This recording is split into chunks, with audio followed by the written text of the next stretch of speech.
Hola, mi nombre es Jocelyn. Yo quiero enseñarles mi video de el gato y el hada y el vampiro. Soy así que voy a comenzar. Miau, miau. ¿Qué quieres, gatito?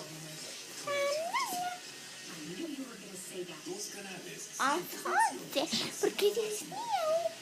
Es que yo tengo hambre.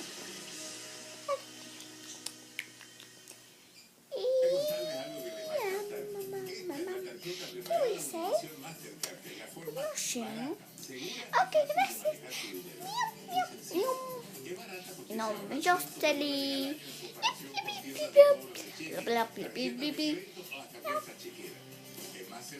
Ahora el gato se murió. Bien malo, vampira. Ay, no me gusta el vampiro. Soy yo, ¿qué voy a hacer? No. El vampiro se comió mi gato. ¿Cuánto gato que hay? Mira, gatito, ¿dónde estás?